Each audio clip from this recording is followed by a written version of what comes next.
Assalamualaikum warahmatullahi wabarakatuh, Pak Sudar. Waalaikumsalam warahmatullahi wabarakatuh. Nggih, Pak. Ya, baik Pak Sudar.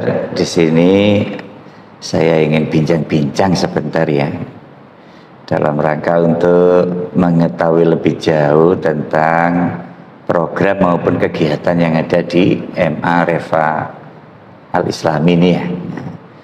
Untuk yang pertama, kita ingin mengetahui seputar secara umum program-program yang sudah dilaksanakan, terutama di MA Refa ini dalam kurun waktu mungkin 1-3 tahun terakhir ya. Mohon diberikan gambaran secara umumnya. Bismillahirrahmanirrahim. Insya Allah kalau MA Refa Islami sebagaimana visinya adalah mencetak ulama yang hafid, alim dan dai. Di program 3 tahun ini kita menciptakan anak-anak hafal Quran. Kemudian yang kedua menciptakan dai. Nanti di program dai nanti setiap Ramadan ada kegiatan yang namanya kegiatan Ihya Ramadan atau Pondok Pesantren Ramadan, di mana santri ini bertugas untuk menjadi imam sholat taraweh dan menjadi kultum setelah kegiatan taraweh itu. Iya. Terima kasih. Salah satunya begitu ya. Jadi untuk program selain intrakurikuler yang dilaksanakan dalam pembelajaran di kelas, untuk kegiatan ekstranya itu tadi seputar tahfidz, apalagi kira-kira itu? Untuk kegiatannya tahfidz, muhadharah, kemudian ada renang, kemudian ada sepak bola atau futsal, kemudian ada kegiatan-kegiatan yang bulu tangkis, dan setiap peminatan anak-anak kita fasilitasi, apapun olahraganya kita fasilitasi, termasuk juga voli. Dan alhamdulillah kalau kegiatan-kegiatan kemarin kita bisa mewakili KKM untuk lomba-lomba tersebut. Iya. Terima kasih Pak Isdar. Selanjutnya dari serangkaian kegiatan baik itu dalam intra maupun ekstra yang terjadi terutama di MA Refa ini, kira-kira secara evaluasi kendala-kendala yang dihadapi atau masalah-masalah yang dihadapi selama ini apa Pak, sehingga mungkin kurang bisa optimal gitu ya? Iya. Kalau kendala-kendala kita mesti ada. Yang pertama kendala pendanaan, kemudian yang kedua kendala adalah peminatan anak-anak yang dari luar itu terkait, karena kita khususnya jurusan keagamaan, sehingga peminatan kita menjadi kendala bagaimana meningkatkan kreativitas yang menjadikan ini disukai, itu menjadi kendala kita dalam kemudian di intrah, sehingga pelajaran-pelajaran di intrah itu yang karena khusus keagamaan, sehingga kita inginnya meningkat untuk kreativitas yang dipenuhi, yang diinginkan oleh anak-anak. Oke. Jadi masalahnya seputar itu ya. Kemudian barangkali bisa digambarkan selain kendala maupun kelemahan lah istilahnya, kira-kira potensi atau kekuatan apa yang dimiliki oleh terutama MA Refa Islami ini dalam melaksanakan program-program yang sudah dicanangkan.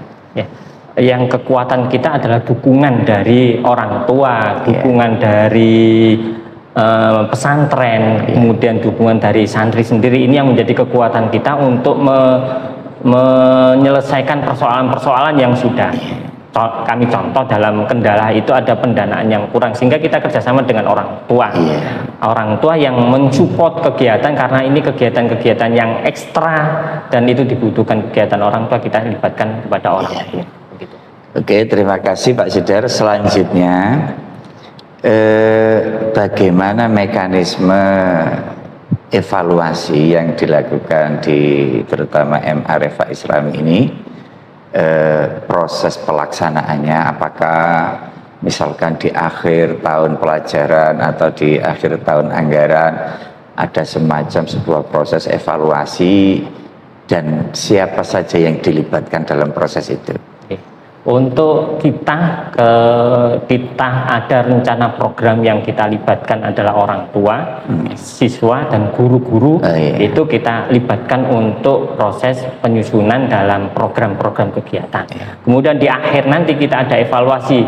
Evaluasi ini juga dari orang tua, kegiatan ini ternyata mendukung dan kegiatan ini ternyata perlu dikoreksi, baik dari orang tua, dari anak pun ada kritis bagi kita. Kemudian kekurangan ini itu di setengah semester itu ada evaluasi, kemudian di awal semester lagi ada rencana program untuk semester berjalan semester 2 itu. Dan untuk guru-guru itu ada rapat rutin yang setiap pekan, setiap hari Selasa, sehingga dari hari Selasa itu kita evaluasi apa yang menjadi kekurangannya, kemudian dari guru-guru itu menyampaikan kemudian apa yang harus ditindaklanjuti dan sebagainya. Jadi melibatkan semua stakeholder ya, dari pengasuh, kemudian dari wali santri, guru, mungkin masyarakat atau siswanya ya.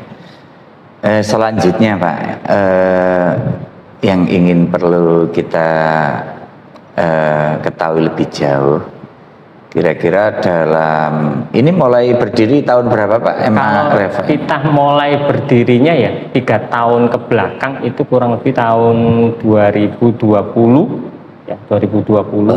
Dari 2021, 2020 itu kita mengajukan ijab dulu. Jadi peraturan kemarin itu tidak boleh mengajukan dulu sebelum ada siswanya begitu. Sehingga kita mengajukan izin operasional, keluar baru kita ada siswanya di tahun 2021.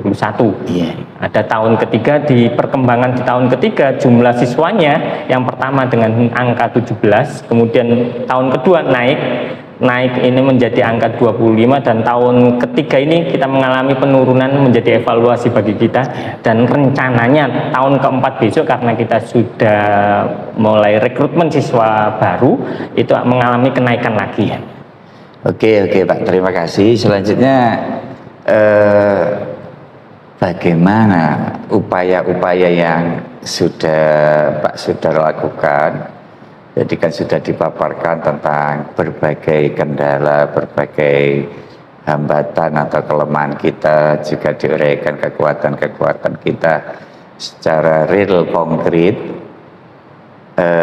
Tindakan atau inovasi-inovasi apa yang sudah Bapak lakukan dilihat dari konteks kekuatan dan kelemahan yang kita miliki dalam mungkin 3 tahun terakhir ya.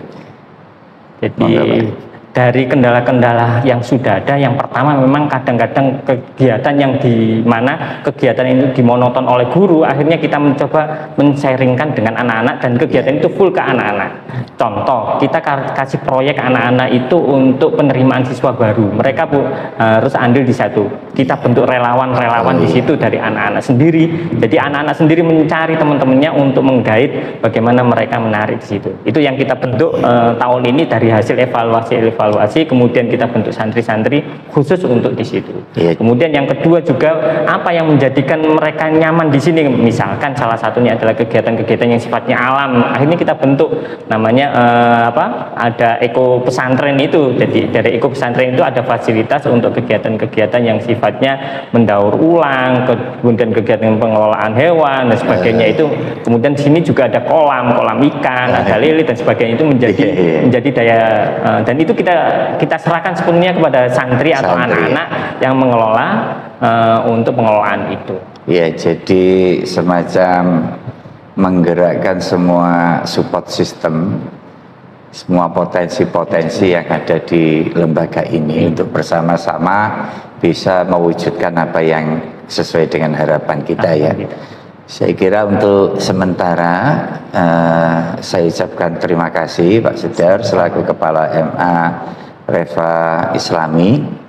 Ini memang sangat kita butuhkan, terutama kita sebagai pengawas madrasah dalam menentukan program pendampingan pada tahun 2024 ini, sehingga apa yang nanti kita lakukan bersama-sama berkolaborasi dengan Bapak Kepala Madrasah agar terjadi efek manfaat positif dan tepat sasaran terhadap program pendampingan yang akan kita lakukan selama tahun 2024. Kami siap. Saya kira cukup. Terima kasih Pak Sudar. Saya akhiri Wallahul muwaffiq ila aqwamit thoriq. Assalamualaikum warahmatullahi wabarakatuh. Waalaikumsalam warahmatullahi wabarakatuh.